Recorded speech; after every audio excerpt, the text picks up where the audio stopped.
శ్రీ సచిదానంద సమర్థ సద్గురు సాయినాథ్ మహారాజ్ కీ జై. ముందుగా సాయి భక్తులందరికీ నమస్కారం అండి.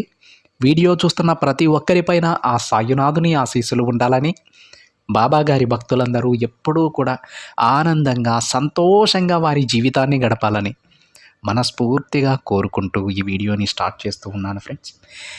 ఈరోజు బాబా గారు చేసినటువంటి ఒక అద్భుతమైనటువంటి ఒక మార్పునైతే నేను మీతో పంచుకోబోతూ ఉన్నానండి.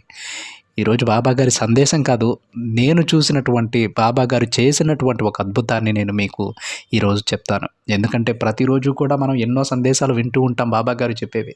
అవి చాలా వరకు చాలామంది బిడ్డలు వాటిని నమ్ముతూ ఆ బాబా గారి మాటల వైపు ఆకర్షితులై ఆ దారిలో నడవడం ద్వారా వాళ్ళ జీవితాన్ని బాగు చేసుకునే వాళ్ళు చాలామంది ఉంటారు. కానీ వారికి ఉన్నటువంటి కష్టాల కారణంగా బాబా గారి పైన నమ్మకాన్ని కోల్పోతూ ఇంకా ఎప్పుడు జరిగేది మంచి అనుకునే కొంతమంది తమ మనసు కూడా కష్టపెట్టుకుంటూ ఉంటారు. అదేవిధంగా బాబా గారి పైన కొంచెం కోపంగా ఉంటారు. అయితే ఈరోజు నేను చెప్పేటువంటి ఈ మార్పు అనేది స్వయంగా నా స్నేహితుని జీవితంలో జరిగినటువంటి ఒక గొప్ప మార్పు అండి. బాబా గారి లీలలు ఎలా ఉంటాయంటే, ఆయన మహిమలు ఎలా ఉంటాయంటే, నాకు ఆ రోజు అర్థమైంది బాబా గారిని నమ్ముకున్నటువంటి ఏ బిడ్డకి కూడా అన్యాయం జరగదు అని. ఇక ఈరోజు వీడియోలోకి వెళ్తే, నా స్నేహితుని యొక్క జీవితం గురించి, అతని జీవితంలో బాబా గారు జరిపించినటువంటి ఒక గొప్ప మార్పు గురించి నేను మీతో చెప్పబోతూ ఉన్నానండి. తను ఒకే ఒక కొడుకండి. తమ తల్లిదండ్రులు చాలా గారాబంగా పెంచారు అతన్ని. ఎంతో ముద్దుగా పెంచారు. ఎందుకంటే ఒకే ఒక్క కొడుకు, చాలా రోజుల తర్వాత పుట్టాడు అతను. మీకు తెలిసే ఉంటుంది, కొంచెం ఆలస్యమయ్యి పిల్లలు కనుక కనిగితే ఆ తల్లిదండ్రులకు వాళ్ళ మీద గారాబం చాలా ఎక్కువగా ఉంటుంది.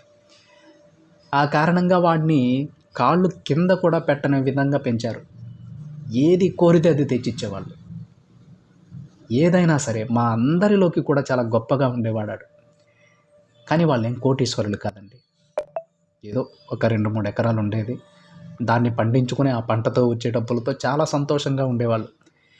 చాలా గౌరవమైనటువంటి కుటుంబం అది. అలా అని వాడుకు ప్రతి ఒక్కటి అడిగినవన్నీ తీసుకొచ్చి ఇస్తూ ఉన్నందువల్ల వాడు చెడు దారిలో వెళ్ళడా అంటే వెళ్ళలేదండి. ఎప్పుడూ కూడా మంచిగానే ఉండేవాడు. తోటి వాళ్ళతో చాలా సంతోషంగా గడుపుతూ ఉండేవాడు. ఈ విధంగా ఎంతో సంతోషంగా గడుపుతూ ఉన్నటువంటి సమయంలో కొంతమంది అతని పైన ఒక తప్పుడు కేసు అనేది పెట్టారండి పోలీస్ స్టేషన్లో. అప్పుడు నాకు తెలిసి మేము 10వ తరగతి చదువుతూ ఉన్నాం అనుకుంటా. ఆ సమయంలో వాడికి ఇంకా ఎగ్జామ్స్ దగ్గర ఉన్నాయి. ఎంత టెన్షన్ ఫీల్ అయ్యాడో. అప్పటి వరకు వాళ్ళ నాన్న కానీ వాళ్ళ అమ్మని కానీ వదిలి ఎప్పుడూ ఉండింది లేదు. వాళ్ళ నాన్నని ఒక్కసారిగా తీసుకెళ్ళి స్టేషన్లో పెడితే ఇక పోలీస్ స్టేషన్కి వెళ్తే ఆ మాటలు ఎలా ఉంటాయో మీకు తెలుసు కదా. వాళ్ళు అనరాని మాటలు అంటూ ఉంటే వీడికి దుఃఖం ఆగట్లేదు. కళ్ళల్లోంచి నీళ్లు కారిపోతూ ఉన్నాయి. ఎగ్జామ్స్కి చదవాలి, ఎగ్జామ్స్ మీద దృష్టి పెట్టడం లేదు. చాలా మంచి స్టూడెంట్. ఏదో ఒక విధంగా ఒక బెయిల్ మీద వాళ్ళ నాన్న అయితే బయటికి తీసుకురావడం జరిగింది. ఆ కోర్టులో ఆ కేసు నడుస్తూ ఉంది. కొన్ని దగ్గర ఒక 5 సంవత్సరాల వరకు ఆ కేసు నడిచిందండి. వీడు కూడా ఎలాగో ఆ 10వ తరగతి పరీక్షలు ఫస్ట్ క్లాస్లోనే పాస్ అయ్యాడు. అందరం ఇంటర్కి వెళ్ళిపోయాం. 5 సంవత్సరాల తర్వాత క్లీన్ చిట్ ఇచ్చింది కోర్టు. దీనికి ఇతనికి ఎలాంటి సంబంధం లేదు, ఫ్రాడ్ కేసు అని చెప్పేసి. తరువాత వాళ్ళ అమ్మగారు కొంచెం సిక్ అయ్యారండి. అది ఏ హాస్పిటల్కి వెళ్ళినా సరే ఎవ్వరూ ఏమీ చెప్పట్లేదు. చాలా బాధపడుతూ ఉందామె. సరిగా అన్నం తినేది లేదు, ఎప్పుడు అన్నం తినేది లేదు, నీరసంగా ఉండేది, బీపీ డౌన్ అయిపోయేది. ఇలాగ ఎన్నో రకాల ఇబ్బందులు. ఎన్ని హాస్పిటల్స్కి తిప్పినా సరే ఏ ప్రాబ్లం లేదు, ఈమె బాగుంది అంటున్నారు. కానీ ఆ బాడీలో ఆ బాధ అనేది ఆమె అనుభవించే వాళ్ళకి తెలుస్తుంది కదా. చూసే వాళ్ళకి, వాళ్ళ నాన్నకి కానీ లేదంటే ఇతనికి కానీ చూసే వాళ్ళకి ఆ బాధ అనేది వర్ణనాతీతం. తమ కళ్ళ ముందే ఆమె ఏ బాధతో, ఎలాంటి ఇబ్బందితో బాధపడుతూ ఉందో మనకు అర్థం కాక, ప్రాబ్లం ఇదని తెలిస్తే ఏదో ఒకటి చేయొచ్చు, కానీ ప్రాబ్లం తెలియదు అక్కడ. అలాంటి పరిస్థితిని ఫేస్ చేస్తూ ఉన్నారు. సడన్గా ఇంకా 2-3 ఎకరాలంటే చిన్నకారు రైతుల పరిస్థితి ఎలా ఉంటుందో మీకు తెలుసు కదా. పంటలు సరిగా పండక అప్పుల పాలైపోయారు. ప్రతి నెల కూడా వాళ్ళ అమ్మగారి వైద్యానికి కనీసం ఒక 5,000 ఖర్చు అయ్యాయి. 5,000 అంటే మీకు ఇప్పుడు చాలా చిన్న విషయం అయి ఉండొచ్చు. కాకపోతే ఆ రోజుల్లో మాకున్నటువంటి పరిస్థితుల రీత్యా 5,000 అనేది చాలా పెద్ద అమౌంట్ అండి. వీళ్ళు తిన్నా తినకపోయినా వాళ్ళ అమ్మగారికి 5,000 రూపాయలు తీసి పక్కన పెట్టాలి. మరి డబ్బులు ఎలా వస్తాయి? వీడిని చిన్నప్పటి నుంచి కూడా ఎంత గారాబంగా పెంచారని చెప్పాను కదండి. అక్కడి నుంచి వీడు పనికి వెళ్ళడం స్టార్ట్ చేశాడండి. ఇంటర్మీడియట్‌లో ఒక పూట పనికి వెళ్ళి మరో పూట చదువుకుంటూ ఉండేవాడు. అట్లాగా సాగుతూ ఉంది. కొద్ది రోజులకి దురదృష్టవశాత్తు వాళ్ళ అమ్మగారు కాలం చేశారు. వీడికున్నటువంటి ఒకే ఒక్క తోడండి. అంటే చాలామంది ఫ్రెండ్స్ ఉంటారు. కానీ వీడు ప్రతి విషయాన్ని కూడా వాళ్ళ అమ్మతో షేర్ చేసుకునేవాడు. అది మంచైనా, చెడైనా, సుఖమైనా, కష్టమైనా, నష్టమైనా ఏదైనా సరే ప్రతి ఒక్క విషయాన్ని వాళ్ళ అమ్మతోనే షేర్ చేసుకునేవాడు. అదేవిధంగా వీడికేమైనా అవసరమైనా సరే అవసరాన్ని తీర్చేది వాళ్ళ నాన్నైనా అడిగేది మాత్రం అమ్మనే అడిగేవాడు. అలాంటి సమయంలో వాళ్ళ అమ్మగారు తనకి దూరం అయిపోయారండి. ఎంత బాధగా ఉంటుందో ఆ సిచ్యువేషన్‌లో మనం ఉండి చూస్తే మనకు అర్థమవుతుంది ఫ్రెండ్స్. తనతో మనం ఏదైనా మాట్లాడితే దానికి బదులుగా ఏడుపు వచ్చేదండి. కళ్ళల్లో నుంచి నీళ్ళు వచ్చేవి సమాధానంగా. మాట వచ్చేది కాదు. అంత గొప్ప బాధనైతే వాడు అనుభవించాడండి. కానీ బాబాగారిని మాత్రం ఏ రోజు కూడా దూషించలేదండి. చాలా ఆశ్చర్యంగా ఉండేది నాకు. మీకు ముందే చెప్పాను కదా, ప్రతిరోజు కూడా తను బాబాగారి దర్శనం చేసుకుందే ఒక్క ముద్దైనా ముట్టేవాడు కాదండి. అంత గొప్ప దైవభక్తి, బాబాగారంటే అంత పెద్ద ప్రేమ. మరి అది ఎలా అబ్బిందో నాకు తెలియదు కానీ, ఎలా వచ్చిందో అది మనకు తెలియదు కానీ, బాబాగారంటే అంత భక్తి, అంత ప్రేమ. బాబా, ప్రతిరోజు నేను నీ దర్శనం చేసుకుంటున్నాను. నాకు చేతనైనంత సహాయం మీరు చెప్పినట్టు 10 మందికి చేస్తూ ఉన్నాను. నా జీవితాన్ని మీరు ఇలా మార్చేది. నా తల్లిని నాకు దూరం చేస్తారా? మమ్మల్ని అప్పుల పాలు చేస్తారా? 10 మందికి పెట్టిన చేయ మాది. ఇప్పుడు అప్పుల వాళ్ళు వచ్చి మా ఇంటి మీద పడి మా ఇంటి ముందుకు వచ్చి అడుగుతూ ఉంటే పరువేమవుతుంది? తల కొట్టేసినట్టుందా అని ఏ రోజు కూడా అడగలేదండి. ఏ రోజు కూడా బాబాగారిని దూషించలేదు. చాలా ఆశ్చర్యం వేసింది. చూస్తూ ఉన్న మనకే అనిపిస్తుంది, భగవంతుని ఇలా సేవిస్తే ఆయన ఇచ్చేది ఈ ప్రతిఫలం ఇదా అని. కానీ వాడు ఎంత గొప్పగా ఆలోచించాడో తెలుసా అండి. మా అమ్మ పడే బాధ మీకు తెలియదురా, చాలా ఎక్కువ బాధపడేది. అన్నం పెడితే ఆకలేసి కానీ తినేది కాదు. తను ఎప్పుడూ కూడా నీరసంగా పడుకొని ఉండేది. ఎంతో టార్చర్ చూసింది. ఆ తండ్రి అది చూడలేక తన బిడ్డను తన దగ్గరికి తీసుకెళ్ళిపోయాడనేటువంటి ఆ ఆలోచన అంత గొప్పగా ఆలోచించాడండి ఒక ఇంటర్మీడియట్ డిగ్రీ స్టేజ్లో. అసలు షాక్. ఇట్లా కూడా ఆలోచిస్తారా? ఇది కదా, ఈ విధంగా కదా భగవంతుణ్ణి మనం అర్థం చేసుకోవాల్సింది. నిజమే అండి, వాళ్ళ అమ్మగారు ఎప్పుడూ కూడా ఏదో ఒక ఇబ్బంది పడుతూ ఉండేవాళ్ళు. ఆ తల్లికి ఉన్నటువంటి ఆ బాధల నుంచి, ఆ జీవితం నుంచి బాబాగారు విముక్తి ప్రసాదించి తన బిడ్డను తన దగ్గరకు తీసుకువెళ్ళారు. ఈ విధంగా బాబాగారిని అర్థం చేసుకునేటువంటి విధానం మారుతుంది. ఒక్కొక్కరి విషయంలో ఒక్కొక్క విధంగా ఉంటుంది. వాడు ఆ విధంగా అర్థం చేసుకున్నాడు. మరి అప్పటి నుంచన్నా తన జీవితం మారిందా? లేదండి, ఇంకా దిగజారుతూ ఉంది. ఎలా అంటే, ఒకవైపు చదువుకోవాలి, ఇంకొక వైపు తన ఇంటి మీద ఉన్నటువంటి అప్పులు కట్టుకోవాలి. అదేవిధంగా తన ఎగ్జామ్ ఫీజులకైతే ఏమి, రోజువారీ ఖర్చులకైతే ఏమి, ప్రతి ఒక్కటి చూసుకోవాల్సిన బాధ్యత వీళ్ళ మీద ఉంది. వాళ్ళ నాన్నగారు పని చేయలేకుండా వచ్చేసారండి. పాపం ఆయన కూడా ఏదో ఒక ఇబ్బందితో బాధపడుతూ గట్టి పనులు చేయలేకుండా వచ్చేశారు. ఇక వీడే ఒక పూట పనికి వెళ్ళడం, మరొక పూట చదువుకోవడం, బాధ్యతలన్నీ ఒక్కసారిగా పైన పడిపోయాయి. తర్వాత ఏదో ప్రభుత్వ ఉద్యోగం కోసం ప్రయత్నిస్తూ ఉన్నాడండి. బాగా చదువుతాడు, కానీ ఒక్కసారి చదివి గుర్తుపెట్టుకునేటువంటి వ్యక్తి కాదు. అంటే బాల మేధావి కాదు. తనకి సమయం ఇచ్చి నేర్చుకోమంటే నేర్చుకుంటాడు. మంచి స్టూడెంట్, కానీ ఒక్కసారి అయితే చదివి గుర్తుపెట్టుకోలేడు. ప్రభుత్వ ఉద్యోగం కొట్టాలంటే ఖచ్చితంగా కంటిన్యూగా ప్రిపేర్ అవ్వాలి. అది చాలామందికి తెలిసిన విషయమై ఉంటుంది. అది నేను కొత్తగా చెప్పాల్సిన అవసరం లేదు. కానీ ఆ సమయం వీడికి దొరికేది కాదు. పనికి వెళ్ళకపోతే తిండి లేదు. ఏదో ఒక విధంగా ఇబ్బంది పడతారు, అప్పులు పెరిగిపోతాయి. తప్పకుండా పనికి వెళ్ళాలి.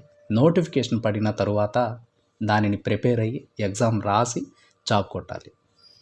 కానీ ఎన్ని ప్రయత్నాలు చేసినా ఉద్యోగం రావడం లేదు. ఎందుకంటే ఆ 2 నెలలు 3 నెలలు మాత్రమే వీడు చదవగలుగుతున్నాడు. కానీ సంవత్సరం మొత్తం చదివే వాళ్ళ పరిస్థితి ఏంటి? వాళ్ళతో కాంపిటీషన్ ఇవ్వాలంటే వీడు కూడా కనీసం 1 సంవత్సరం చదవాలి. ఆ సమయం వీడికి రావడం లేదు. ప్రతి ఒక్కరూ మనకు పెట్టేవాళ్ళు ఎవరున్నా లేకపోయినా సరే అండి, మనల్ని దూషించే వాళ్ళు మాత్రం చాలామంది ఉంటారు. వీడి దగ్గర సహాయం పొందిన వాళ్ళు కూడా వీడికి సలహాలు ఇవ్వడం స్టార్ట్ చేశారు. ప్రతి ఒక్కరికి వస్తాయా? భలే వస్తాయిలే, నీకు ఉద్యోగం వస్తుందా? ఏదో ఒక పని చేసుకొని బతకొచ్చు కదా, పెళ్లి చేసుకోవచ్చు కదా, ఇలా ఎన్నో ఎన్నో ఎన్నో మాటలు పడుతూ ఉన్నాడు. చివరికి ఆ ఊరిలో తిరగడానికి కూడా భయమేసే పరిస్థితికి వీడి పరిస్థితి దిగజారిపోయింది. చివరికి ఊరంతా పక్కన పెడితే వాళ్ళ నాన్నగారు కూడా, అంటే ఆయనకున్నటువంటి ఇబ్బందుల రీత్యా కావచ్చు, ప్రభుత్వ ఉద్యోగాలంటే అందరికీ రావు నాన్న, ఏదో ఒక పని చూసుకో, ఇక మనకు ఆ అదృష్టం లేదు, భగవంతుడి దయ మన మీద లేదు, ఏదో ఒక పని చూసుకొని పెళ్లి చేసుకొని ఒక 2 పిల్లలు పుడితే నా కళ్ళారా నేను చూసుకుంటాననేటువంటి ఆ నిస్సహాయ స్థితికి పాపం వాళ్ళ నాన్నగారు కూడా వచ్చేశారు. కానీ ఏదో ఒక ఉద్యోగాన్ని కొట్టాలి, ఇంతమంది మాట్లాడారు, నన్ను తక్కువ చేసి చూశారు, ఒకప్పుడు బాగా చదివేవాడు, మంచి పిల్లాడు, మంచి ఉన్నతమైనటువంటి స్థితికి ఎదుగుతాడు అన్న వాళ్ళే నన్ను ఈరోజు తక్కువ చేసి చూశారు. నేను దాన్ని నిజం చేయదలుచుకోలేదు. ఎంత కష్టమైనా పడతా, నా బాబా నాకు తోడుంటారు. ఏ ఒక్క రోజైనా సరే, ఇన్ని సంవత్సరాల పాటు నేను నా తండ్రిని పూజించుకున్నాను కదా, సేవించుకున్నాను కదా, ఏదో ఒక సమయంలో అయినా సరే ఆ తండ్రి నా వైపు చూడకుండా ఉంటారా, నా కష్టాలు తీర్చకుండా ఉంటారా? ఎవ్వరి నాతో ఉన్నా లేకున్నా సరే నా తండ్రి ఉంటారు. ఒకవేళ ఆ తండ్రి నీకు ఉద్యోగం రాత లేదు అంటే సరే వదిలేస్తా, కానీ నా ప్రయత్నాన్ని మాత్రం నేను ఆపను. నాకు ఎన్ని రోజులైతే రాసుకునేదానికి అవకాశం ఉందో, ఆ ప్రభుత్వ ఉద్యోగానికి అప్లై చేయడానికి అవకాశం ఉందో అన్ని రోజులు నేను రాస్తాను. నేను ఎవ్వరి మీద కూడా డిపెండ్ అయి బతకడం లేదు. నేను పనికి వెళ్తున్నా, నేను సంపాదించుకుంటున్నా, ఆ డబ్బులతో నేను చదువుకుంటూ ఉన్నాను. నేను ఎవ్వరికీ తల వంచే పరిస్థితే లేదని తెగేసి చెప్పేశాడండి. వాళ్ళ నాన్నగారు కూడా ఆ మాట అనడానికి కారణం ఏంటంటే అండి, అప్పటికే మా వాడికి 30 సంవత్సరాలు వచ్చేసాయి. పనికి వెళ్తూ రాస్తూ ఏది కూడా సెలెక్ట్ అవ్వట్లేదు. ఒక ప్రిలిమ్స్ అనేది అవుతుంది కానీ మెయిన్స్ క్లియర్ చేయలేకపోతూ ఉన్నాడు. ఇంకా వయసు దాటిపోతూ ఉందనేటువంటి బాధతో ఆయన ఆ మాట అన్నారు. మీలో చాలామందికి తెలిసే ఉంటుంది, సెంట్రల్ గవర్నమెంట్ ఎగ్జామ్స్లో 30 సంవత్సరాలు అనేది వయసు పరిమితి అండి. చాలా పోస్టులకి 30 సంవత్సరాలు దాటితే మ్యాక్సిమం ఏది ఉండదు. ఇక లాస్ట్ 30 సంవత్సరాలకి చేరుకున్నాడు. అప్పుడు ఒక నోటిఫికేషన్ పడిందండి. బాబాగారు ఎంత దయగలవారంటే, బాబాగారి మహిమలు ఏ విధంగా ఉంటాయంటే, అంతకు ముందే 1 సంవత్సరం ముందే ఆ నోటిఫికేషన్ పడింది. సంవత్సరం కూడా కంప్లీట్ అవ్వలేదు. అప్పుడెప్పుడో 12 సంవత్సరాల క్రితం పడిన నోటిఫికేషన్ ఆ తర్వాత మళ్ళీ పడింది. అది రాశాడు, అది 3 మార్కుల్లో కావాలో మిస్ అయింది. ఆ తరువాత మళ్ళీ వెంటనే 6 నెలలకు నోటిఫికేషన్ పడింది. ఆ నోటిఫికేషన్ పడే సమయానికి మన వాడి వయసు ఎంతో తెలుసా? 3 రోజులతో క్వాలిఫై అయ్యాడండి. 3 రోజులతో నోటిఫికేషన్కి ఎలిజిబుల్ అయ్యాడు. అప్లై చేశాడు. బాబాగారి మీద భారం వేశాడు. పరీక్ష రాశాడండి. మొత్తం రాష్ట్రం మీద 30 మంది సెలెక్ట్ అయితే ఆ 30 మందిలో వీడున్నాడు. 3 రోజులతో క్వాలిఫై అయ్యాడు. ఇప్పటికీ మీకు అర్థమై ఉండాలి, 12 సంవత్సరాల తరువాత ఒక నోటిఫికేషన్ పడితే, అది మిస్ అయితే, అది వీడికి రాసిపెట్టుంది, ఆ ఉద్యోగాన్ని వీడు కొట్టగలడని బాబాగారికి తెలుసు. అందుకే మళ్ళీ 6 నెలలు తిరగకుండా మళ్ళీ నోటిఫికేషన్ రిలీజ్ చేశారు. సంవత్సరం తర్వాత ఎగ్జామ్ జరిగింది. 30 మంది స్టేట్లో సెలెక్ట్ అయితే ఆ 30 మంది లిస్టులో వీడున్నాడు. ఆనందానికి అవధులు లేవండి. వాళ్ళ నాన్నగారైతే మాటలు లేవు ఆయనకి, కళ్ళలో నీళ్లు.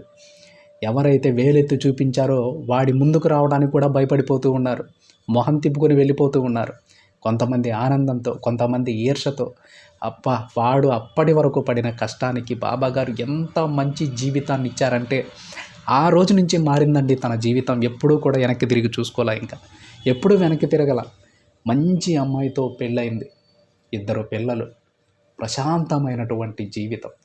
వాళ్ళ అమ్మగారే తిరిగి మళ్ళీ తనకు జన్మించారనేటువంటి ఒక గొప్ప నమ్మకం వాడికి. మొదటి బిడ్డ ఆడబిడ్డ పుట్టింది. వాడి ఆనందానికి అవధులు లేవండి. నా తల్లిని నా నుంచి దూరం చేశాడు, బిడ్డ రూపంలో ఆ తండ్రి మళ్ళీ నాకే ప్రసాదించాడు అనేటువంటివి ఆ సంతోషానికి నేను మాటల్లో చెప్పలేకపోతున్నానంటే ఎంత గొప్ప సంతోషం అండి, అంత గొప్ప సంతోషం. మరొక ముఖ్యమైన విషయం ఏంటంటే, అత్తింటి వాళ్ళు కూడా కన్న కొడుకులాగా చూసుకునేటువంటి కుటుంబం దొరికిందంటే, అమ్మాయి కూడా వాడంటే ఎంతో పడి చచ్చిపోతుంది, అంత ఇష్టం. అంత గొప్ప జీవితాన్ని ఇచ్చారండి. కోట్లు సంపాదిస్తే రాదండి అలాంటి సంతోషం. మీరు ఏదో భ్రమపడుతూ ఉంటారు, డబ్బులు ఉంటే మనం సంతోషంగా ఉంటామని. కోట్లు సంపాదించినా సరే అలాంటి సంతోషం రాదు. నేను సంతోషంగా ఉన్నానని చెప్పడం వేరు, మనం చూసి తెలుసుకోవడం వేరు. వాడిని చూస్తే అర్థమైపోతుంది ఎంత సంతోషంగా ఉన్నాడు. అప్పుడు చెప్పాడు వాడు, మీరు అన్నారు కదరా, భగవంతుణ్ణి నమ్మావు, ఇన్ని రోజులు ఆయన్ని పూజించావు, ఇదే నీకు చేసిందని. చూసావా, ఇబ్బంది పడుతూ ఉన్నటువంటి మా అమ్మని ఆ తండ్రి దగ్గరికి తీసుకువెళ్ళి మళ్ళీ నాకు నా బిడ్డగా నాకు ప్రసాదించాడు ఆ తండ్రి, నా తల్లిని మళ్ళీ నాకు ఇచ్చాడని నేనైతే మాటల్లో చెప్పలేకున్నానండి. అంత గొప్ప ఎంతో సంతోషంగా ఫీల్ అయ్యాడండి. ఇది బాబా గారిని నమ్మినటువంటి ప్రతి బిడ్డకి, ప్రతి ఒక్కరి జీవితంలో కూడా ఈ అద్భుతాలు జరుగుతాయి. అయితే 1-2 రోజులు కాదండి, వాడు దగ్గరగా 10 సంవత్సరాల పాటు అంత కటిక పేదరికంలో ఉన్నాడు. ఎన్నో అవమానాలు, ప్రతి ఒక్కరి చేత దూషణలు, ఇలాంటివన్నీ పడి కూడా బాబా గారి పైన విశ్వాసాన్ని కోల్పోలేదండి. ఇప్పటికీ నమ్ముతాడు. ఆ నోటిఫికేషన్ ఏంది, ఎప్పుడో పడిన నోటిఫికేషన్ ఒకసారి పడితే దాన్ని నేను రాయడం ఏంది, దాంట్లో లోటుపాట్లు తెలుసుకోవడం ఏంటి, వెంటనే 6 నెలల తర్వాత మళ్ళీ అది పడటం ఏంటి, ఇవన్నీ కూడా తండ్రి లీల. నేను ఈరోజు ఇంత సంతోషంగా ఉండడానికి పూర్తి కారణం నా బాబా అని నమ్ముతారండి. ఇది మీకు 3 ముక్కల్లో చెప్పి ముగించేయొచ్చండి. కానీ వాడు పడిన బాధ, వాడు అనుభవించినటువంటి కష్టాలు ప్రతి ఒక్కడికి, ప్రతి ఒక్క బిడ్డకి తెలియాలని ఇదంతా కూడా మీకు చెప్పాను. వాడి జీవితంలో ఇంకా చాలా ఉన్నాయండి పడిన కష్టాలు. వీడియో లెంత్ ఎక్కువ అవుతుందని కొన్ని మాత్రమే మీకు చెప్పాను. అంత పెద్ద బాధపడి కూడా, అంత అవమానాలు పడి కూడా బాబా గారి పైన విశ్వాసాన్ని కోల్పోలేదు. దానికి ప్రతిఫలంగా, దానికి బహుమానంగా బాబా గారు అద్భుతమైనటువంటి జీవితాన్ని ఇచ్చారు. వాళ్ళ అమ్మని మళ్ళీ తిరిగి వాడికి ఇచ్చారు. ఈరోజు ఇది చెప్పడానికి గల కారణం ఇదే అండి. కొంతమంది బిడ్డలన్నా అర్థం చేసుకుంటారేమో బాబా గారిని.